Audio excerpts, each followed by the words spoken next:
नमस्कार। हम अभी उपस्थित हैं यहाँ पर विशाखापट्टनम के वाईजैक में।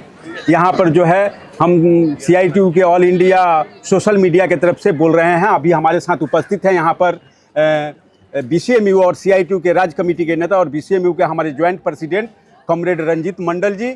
अभी जो है यहाँ विशाखापट्टनम के वाईजैक में आंध्र प्रदेश यूनिवर्सिटी सेंटर में जो है all India central trade union all India CITU का जो है कॉन्फ्रेंस हो रहा है। मैं का एक प्रश्न इनके सामने मैं रखूंगा। हाँ जी, बताइए रंजीत जी की जो ये ऑल इंडिया कॉन्फ्रेंस जो यहाँ पर विशाखापट्टनम के वाईजैक में हो रहा है, ये किस मकसद से हो रहा है? देखिए, सबसे पहले तो मैं इस चैनल के अंदर जो भी हमारे दर्शक साथी इस लाइव को देख रहे हैं उन सभी को मैं नमस्कार करता हूं और आप सभी साथियों को नए साल का मुबारकबाद देता हूं। देखिए, बात ऐसी है कि ये हमारा CITU का 18वां केंद्रीय सम्मेलन हो रहा है, अखिल भारतीय सम्मेलन होने जा रहा है।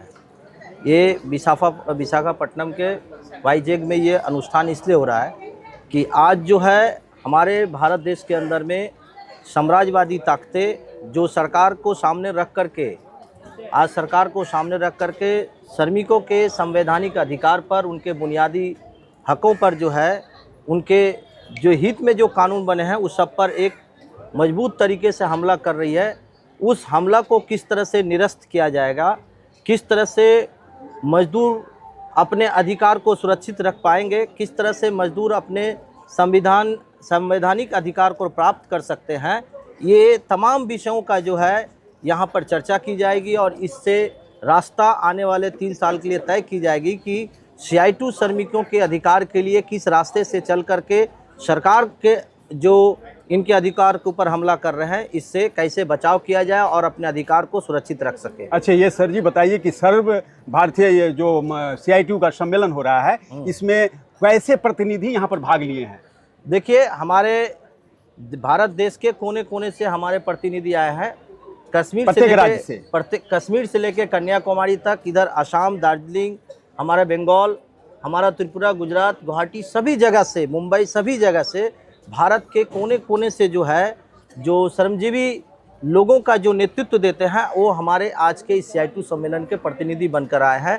पूरे देश की समस्याएं, जो मजदूर वर्ग की क्या क्या समस्या रही है, आगामी दिनों में किस तरह से उनके अधिकारों के लिए, उनकी समस्याओं से उनको उभार करके सामने उनको सुरक्षित रखा जाए, ये सारे चीज़ की जो है यहाँ पे रूपरेखा तैयार की जाएगी, रास्ता तय बनाई जाएगी। अच्छा, ये जो मोदी सरकार है 4 लेबर कोड लाए हैं, ये 4 लेबर कोड के विरोध में क्या CITU यहाँ कुछ फैसला लेगी आंदोलन करने के लिए? निश्चित तौर पे हम लोग 12 फरवरी को जो है, हम लोग पूरे जो हमारे देश के अंदर में जो 10 केंद्रीय ट्रेड यूनियन है, BMS को अगर बाहर रखा जाए तो इन सबको छोड़ करके पूरे देश के मजदूरों को एक साथ ले करके ये जो काला कानून, जो लेबर कोड भारत देश में लागू करने के लिए जो भारत सरकार सोच रही है, क्योंकि ये लेबर कोड जो है क्या है, मोदी सरकार ये बताना चाह रही है कि ये लेबर कोड जो है श्रमिकों के हित में है और 29 श्रम कानून को ख़त्म करने के बाद जो है वो लोगों को, यहाँ के मेहनतकशों को ये बताना चाहती है कि ये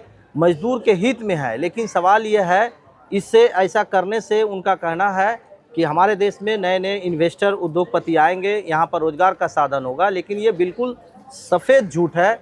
ऐसी सरकार की कोई मंशा नहीं, बल्कि सरकार को मजदूरों का तीव्र शोषण कर सके, उनका मुनाफा जो है अतिरिक्त मुनाफा में बदल सके, ये उनका श्रम कोड के अंदर जो छुपा, जो काला उनका इरादा है, ये जाहिर होता है। इसलिए CITU सर्वशक्ति लगा करके मजबूती से 12 फरवरी के स्ट्राइक करेंगे और स्ट्राइक ही नहीं करेंगे, भारतीय स्तर पे और राज्य जो है इसको तब तक हम लोग आंदोलन पर करेंगे जब तक कि सरकार ये लेबर कोड को वापस नहीं ले लेती। सर जी, आप जो कहाँ से आए हुए हैं? पश्चिम बंगाल से आए हुए हैं। पश्चिम बंगाल में जूट और चाय जो 2 इंडस्ट्रीज है, जो बहुत बड़ी इंडस्ट्रीज है, जहाँ बहुत अधिक श्रमिक काम करते हैं, और पश्चिम बंगाल की जो अर्थनीतिक जो है, सरकार की अर्थनीति जो है उसके ऊपर डिपेंड है। तो ये आप किस सेक्टर से आए हुए हैं? हम वहाँ के जूट सेक्टर से आए हैं। जूट में कितने मजदूर काम करते हैं, कितने फैक्ट्रियाँ हैं जूट की वहाँ पर? जूट के अंदर में हमारे 2.5 लाख श्रमिक वहाँ पर काम कर रहे हैं और पिछले विगत जो है 5 साल में देखा जा रहा है कई ऐसे छोटे छोटे स्मॉल इंडस्ट्रीज भी जूट को लेकर के बन रहे हैं, जिसमें जो है 50,000 से भी अधिक मजदूर जो है काम कर रहे हैं।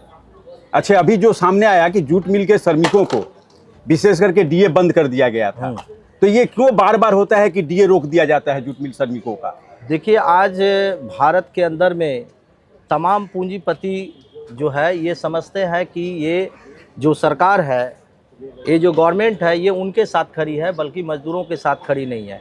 इसलिए डीए जो है, महंगाई भत्ता जो है, मजदूरों का ये एक संवैधानिक अधिकार है, ये बुनियादी अधिकार है जिसे कोई रोक नहीं सकता है। लेकिन ये चटकल के मालिकों का बेईमानी बोलिए या सरकार का उनका सर पे हाथ होने की वजह से वो आज मनमाने तरीके से डीए और महंगाई भत्ता को रोक कर रख रहे थे। लेकिन चटकल के अंदर में 21 ट्रेड यूनियन लड़ाई करके जो है इस महंगाई भत्ता को फिर से शुरू करवाने के लिए तैयार हुए हैं। और विगत दिनों में भी हमारे चटकल श्रमिकों को भी एकजुट करने की ज़रूरत है। उन्हें राजनीतिक और वैचारिक तौर पे उन्हें भी से चेतना को विकसित करना होगा, तभी जा कर के जो है इन बेईमान मालिकों के खिलाफ में लड़ाई हो सकती है। अच्छा सर जी, नवंबर और फरवरी का जो डीए था वो रोक दिया था मिल मालिकों ने कि बैग का दाम बढ़ाओ, सरकार जूट बैग का, बिटवील का बैग का दाम बढ़ाओ। और ये जो है आप लोगों का पिछले महीने जो है श्रम दफ्तर का आप लोगों ने घेराव किया, क्या उसका प्रतिफलन है कि डीए देने के लिए बाध्य हुआ? बिल्कुल, ये हम लोगों ने चट उद्योग के अंदर में, जूट उद्योग के अंदर में जो 21 ट्रेड यूनियन काम करते हैं, हम सब मिल करके इकट्ठा होकर के जो एक सिद्धांत लिया था कि जब तक महंगाई भत्ता हमें नहीं मिलेगी और चटकल के अंदर में एक जो त्रिपक्षीय समझौता होता है, इसको पूर्ण रूप से प्रत्येक कारखाने में लागू नहीं किया जाता है, तब तक जो है हम लोग लड़ाई आंदोलन में रहेंगे, जब तक कि ये हमें सारे अधिकार हमारे चटकल के मजदूरों को ना मिल जाए।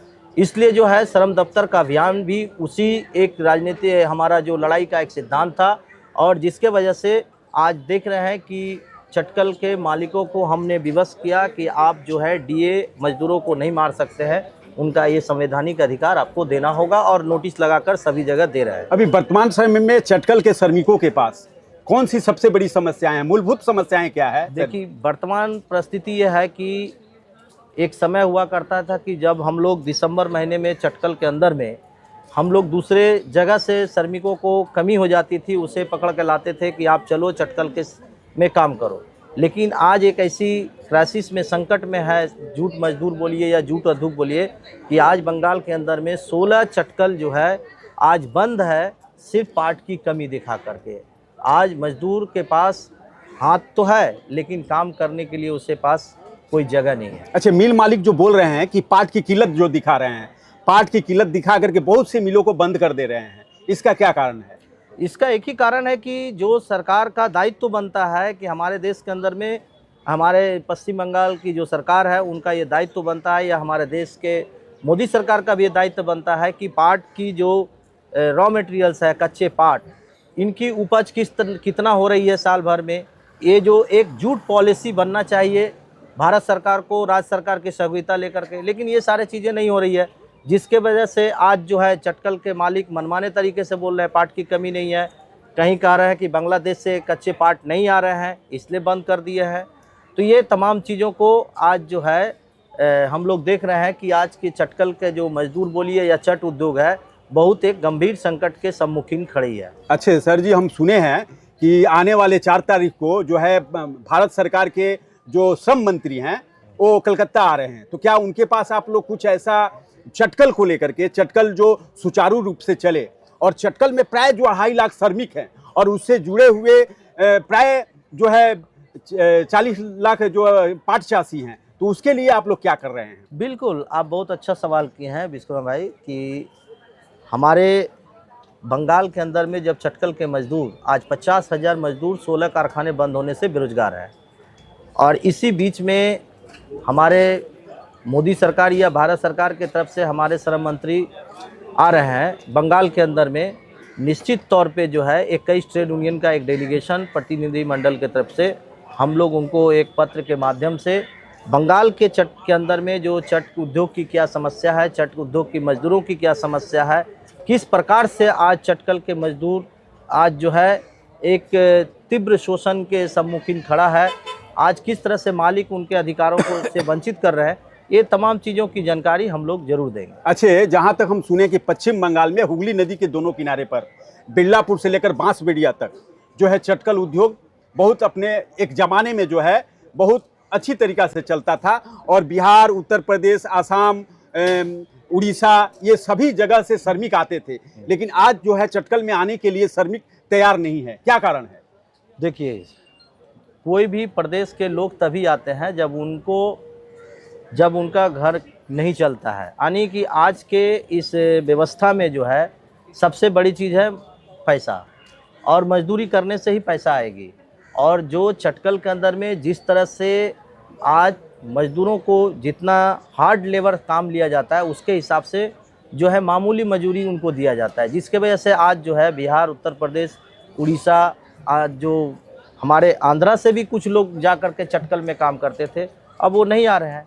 क्योंकि अगर उनको इसी राज्य में अगर उतना वेतन मिल जाए और इससे बेहतर वेतन मिले, मजदूरी मिले, तो क्यों यहाँ अपना घर, ज़मीन जगह अपना जो है अपने बाल बच्चे को छोड़ करके दूसरे राज्य में जाकर काम करेंगे। अच्छा, ये सेंट्रल गवर्नमेंट जो है बोनस का एक सीलिंग करके रखी हुई है कि 7,000 मजदूरों को बोनस मिलेगा, और ये महंगाई जो है दर बढ़ते जा रहा है। ये आज जो है तकरीबन 15 बरस पीछे जो है ये सीलिंग टूटा था, और इस सीलिंग के लिए या पीएफ का सीलिंग जो है, मजदूरों को जो पीएफ के ऊपर कंट्रीब्यूशन होना चाहिए, मिलना चाहिए, लाभांश मिलना चाहिए, उसके बाद ये ईएसआई का जो है इसके ऊपर बेनिफिट जो है अभी मजदूरों को नहीं मिल रहा है, तो इसके ऊपर क्या कहना है आपका? सबसे पहले प्रथम बता दें विश्वकर्मा भाई कि सीआईटीयू जो है किसी सेलिंग में विश्वास नहीं रखता है। वो सेलिंग को हम लोग क्यों मानेंगे? हमारा बोनस का कानून जब बना था तो उसमें साफ साफ लिखा था कि 1 महीने का सैलरी 8.33 ये 1 महीने का बोनस मिलना चाहिए। लेकिन ये दुर्भाग्य है कि आज राज्य सरकार जो है महीने के ऊपर में एक सीमा तय कर दी है कि आपको जो है 7,000 से अधिक बोनस नहीं मिल सकता है। और इसका भी एक जो कैलकुलेशन का जो एक टेक्निकल मेथड है वो भी मजदूरों के समझ के बाहर नहीं है। सब कुछ फेवरेबल मालिक के तरफ में है। आज हम लोग समस्त सीआईटीयू की तरफ से ये लड़ाई किया जा रहा है कि पीएफ का सेलिंग को हटा दीजिए। सेलिंग के अगर रखने की बात कर रहा है तो हम लोग बोल रहे हैं कि कम से कम सेलिंग हमारा जो है 40,000 के ऊपर जाना चाहिए। हमारा एसआई का भी सेलिंग जो 21,000 है उसको हम लोग चाह रहे हैं कि कम से कम 45,000 के ऊपर कर दिया जाए, ताकि बेहतर बहुत सारे एक बड़े संख्या में लोगों को एसआई का लाभ मिले, पीएफ का उनका बढ़े, पेंशन का वो लोग अंशदार बने। ये सारा तरह का लड़ाई लड़ रही है। ये देखने को मिल रहा है कि ईएसआई में जो व्यवस्था रखनी चाहिए भारत सरकार को या राज्य सरकार को, वो मजदूर उससे वंचित होते जा रहे हैं, उसको संकुचित किया जा रहा है। इसके लिए आप लोग का लड़ाई आंदोलन क्या है? विशेष करके चटकल के श्रमिक ईएसआई की सुविधा से वंचित होते जा रहे हैं। देखिए, ऐसी बात नहीं है। करप्शन एक बहुत बड़ा समस्या है राज्य सरकार के पास, और बंगाल में करप्शन का तो एक रिकॉर्ड बनते जा रहा है इस तृणमूल कांग्रेस की सरकार में। ये बहुत बड़ी समस्या है। आज जहाँ भी जाइए बिना पैसे दिए कोई काम आपका होगा नहीं, वो सभी जगह पे पैसा दे करके ही काम कराया जाता है। तो ये सरकार को मैं पूरी दोष दूंगा कि सरकार की अगर जो प्रशासनिक व्यवस्था है अगर उसको ठीक ढंग से काम में लगाया जाए तो इससे बहुत तरह की चीज़ों को जो है कम किया जा सकता है, और मजदूरों को जो सुविधाएं सही सुविधा मिलनी चाहिए ईसाई का जरूर मिलेगा। अच्छे, हम सुने हैं कि जिस दिन भारत सरकार का सुप्रीम कोर्ट ये राय दिया कि राम मंदिर बनना चाहिए, और उसी दिन राय दिया कि मजदूरों का वेतन जो है 26,000 देना ही पड़ेगा, लेकिन इसके बावजूद भी एक राम मंदिर बन गया। एक ही राय सुप्रीम कोर्ट ने दिया, और एक तरफ मजदूरों को जो 26,000 मिलनी चाहिए इसके ऊपर कोई भी कर्णपात नहीं कर रही है सरकार। इसके ऊपर आप लोगों का क्या स्ट्रगल, लड़ाई, संग्राम है? देखिए, ये जो व्यवस्था पूरे भारत देश के अंदर में चल रही है, ये सरकार ही मालिक के साथ खड़ी है, जिसके वजह से हम लोग जितना भी कुछ कहें, हम लोग का एक ही कहना है कि सीआईटी जो एक नारा दिया है, इकाई और लड़ाई, और लड़ाई और इकाई, मतलब एकता और संघर्ष, संघर्ष और एकता। ये एकता और संघर्ष का नारा देने का मतलब है कि ये जो व्यवस्था पूरे देश के अंदर में चल रहा है, ये व्यवस्था ही जो है ये सरकार मालिकों के साथ खड़ी है। इसलिए पूरे मजदूर वर्ग को, मेहनत कशों को एक झंडे के तले एकजुट होना होगा, और ये 26,000 का वेतन को लेकर के आगे बढ़ना पड़ेगा। आगे बढ़ कर के लड़ाई करनी होगी, और रास्ते में चल कर के ही सारे हक और अधिकार मिले हैं, और ये 26,000 का वेतन मिलेगा।